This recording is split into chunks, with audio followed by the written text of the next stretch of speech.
we spend a little bit of time talking about the other condensed phase, solids. So we know we've talked about this molecular depiction of our phases of matter, that gases, molecules are really far apart, they're not touching, free movement. Liquids, the molecules are touching each other and moving around, whereas solids are much more restricted. The molecules are all touching each other and they're wiggling and kind of jiggling around, but they're not really flowing around. Whereas our liquids and our gases, those molecules can flow, they can move. And so solids have an important property of rigidity, right? Solids have a shape and they will keep that shape. And that's a really important property because liquids and gases don't have it. So that is unique among solids, and we use that a lot of the time in order to build things. It's important that our houses have consistent shapes. So I want to talk a little bit about the properties of solids and what makes solids special. We know that solids are just defined by the fact the molecules are touching each other and not really moving a lot. And so from that, the first kind of level of classification of solids, the solid can be crystalline or amorphous. Both cases, the molecules are touching each other, but in crystalline solids, the molecules are arranged in a regular pattern. There is some sort of pattern or structure that the molecules regularly follow, a distance arrangement of molecules, whereas in amorphous, they're much more random. It's almost like you took a picture of a liquid and kind of froze it, took a snapshot of a liquid where the molecules are kind of jumbling around and then all of a sudden stick in place or are stuck all of a sudden. You will note there may be local order. This little chunk of the amorphous solid sure looks like the crystalline that's right next to it. But overall, that sort of ordering isn't long range. It's very localized.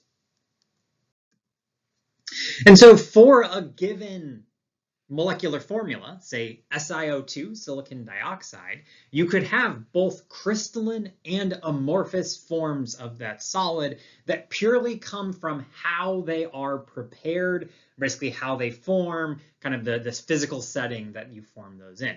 Crystalline silicon dioxide is called quartz. Amorphous silicon dioxide is called glass. I do want to note the word glass. You're used to using that word to specifically mean amorphous silicon dioxide. You'll also see the word glass used like lowercase g glass for any amorphous solid. So like a glass, you could have a lot of different types of glasses. But you'll note in both of these silicon dioxides, the local bonding is the same. Each silicon atom has 4 single bonds. They're in a tetrahedral geometry, so they have 109.5 bond angles.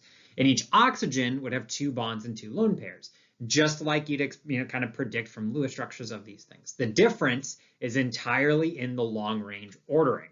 In the case of quartz, they're in these kind of perfect, pretty hexagonal shapes. They're just kind of repeating over and over. It keeps going. That pattern repeats over and over again. Whereas whatever pattern there is in this sort of glass quickly dies off. You will note there's still kind of these like rings that are forming. So there's overall still a similar idea because the basic connections are the same. They're just a little kind of wonky. They're not as perfectly lined up in a long range order as the crystalline material is. When you take these and look at them kind of in the macroscopic scale, they will look different. So for example, crystalline SiO2, crystalline quartz, has a hexagonal shape. So these hexagonal atomic shapes or atomic arrangements show up in quartz crystals. You have these really clean crystals that are growing in, whoopsie, that can't see that, growing in kind of these hexagonal rods out from this base. Whereas when you take glass, this is natural glass, so this is obsidian from like lava, it breaks, and you're familiar with what glass breaks like, right? It's really sharp, it's really jagged, there's just kind of lines all over the place. There's just kind of these flat pieces that are forming. There's no real kind of atomic arrangement that can be reflected in the piece of glass. It just breaks, however, randomly.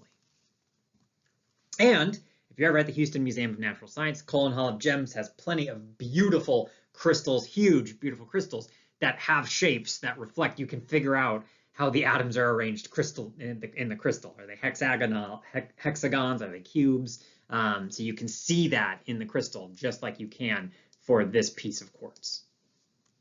So I highly recommend it. It's very, very, very, very cool. Plus it's also just ridiculously big gems. Now, functionally, when we talk about crystalline materials, most solids are going to be called polycrystalline, what we call polycrystalline.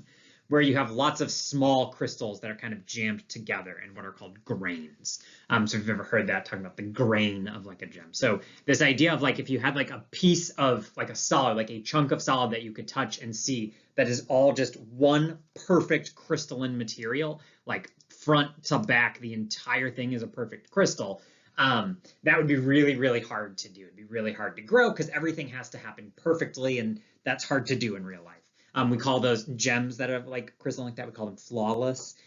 So, you know, they would be perfect in that way. You're dealing with a lot more polycrystalline materials where there's crystals, like little small bits of crystals that are all kind of jammed together. So not everything you touch is going to be a perfect crystal, but you can get some pretty impressively large crystals under certain conditions.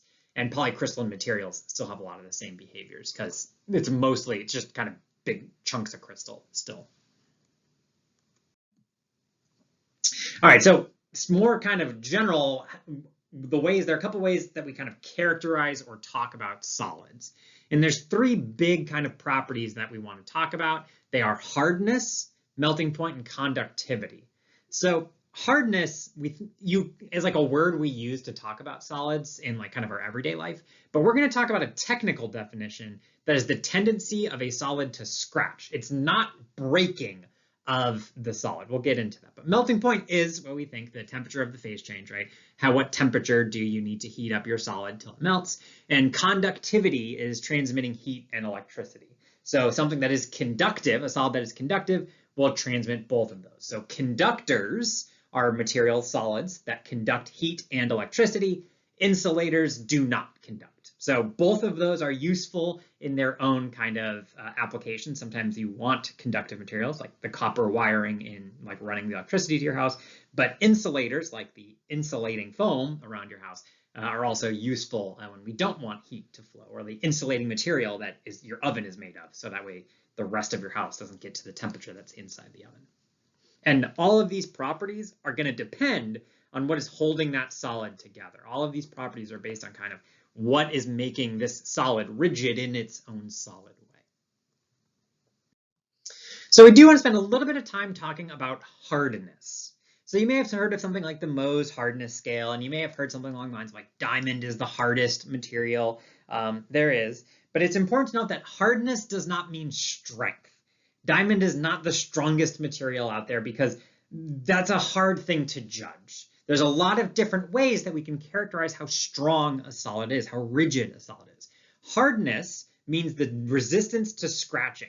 So what this Mohs hardness scale tells you is literally the higher number will scratch the low. If you take two materials and you rub them against each other, you'll get a scratch on whatever has the lower hardness.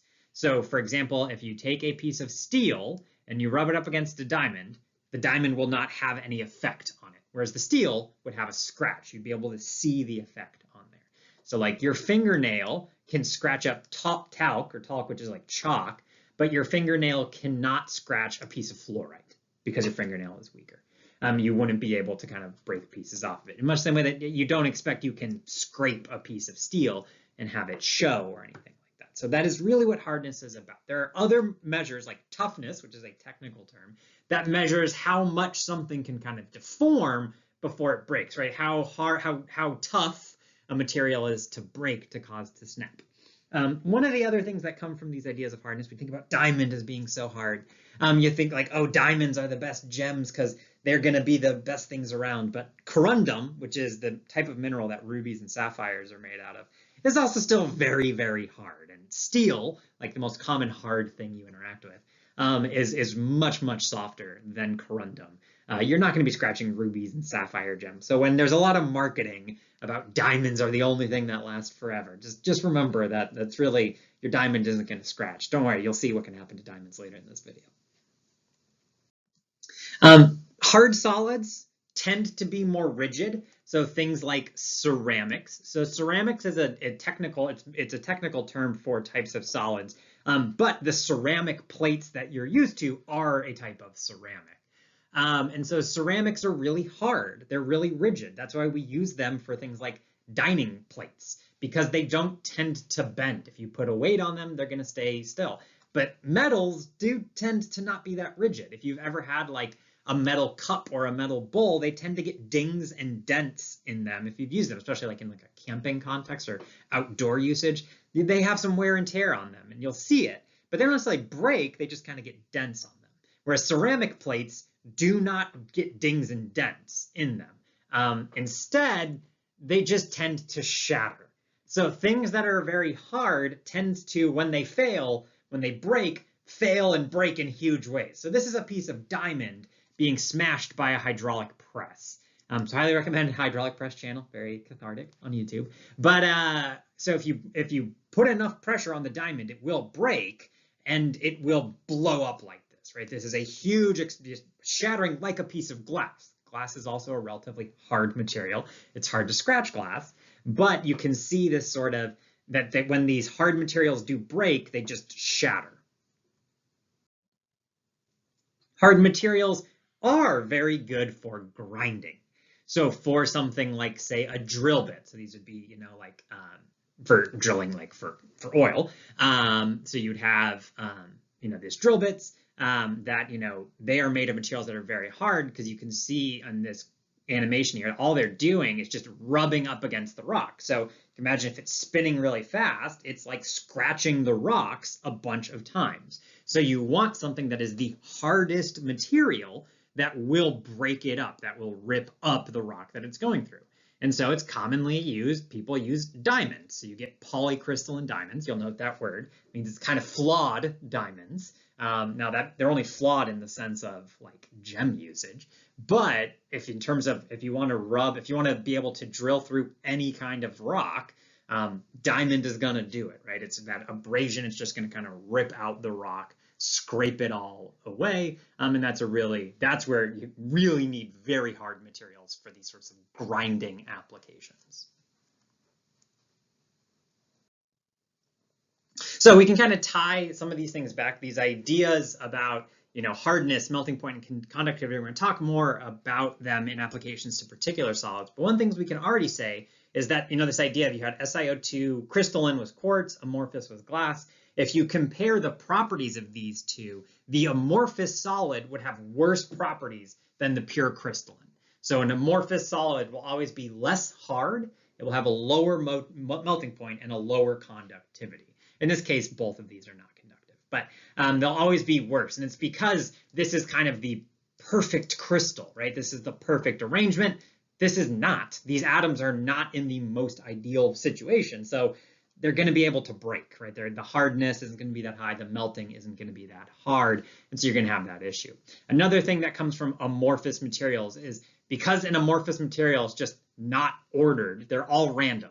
Every single amorphous material is going to have, you know, if you have all your glasses, you have a bunch of different pieces of glass, the atomic arrangements are all different. And so each piece of glass would have a different hardness and a different melting point. Now there's going to be ranges, you know, kind of relative ranges, but it's not going to be, you know, a clean like 100 degrees Celsius like you're used to for like, say, water boiling, or 0 degrees Celsius for ice melting. But it might be like, you know, glass melts at, you know, 1,000 Kelvin to 1,300 Kelvin, something like that, range of temperatures. That can be pretty substantial depending on how variable that amorphousness is. So we want to be able to kind of characterize and look at the properties of solids. In order to do that, we're going to need to talk about the types of solids, which we'll do in the next one. All right, another video down. I love solids. More to go about solids, kind of the last big chunk of chapter 10 here. Looking for more questions on participation 120.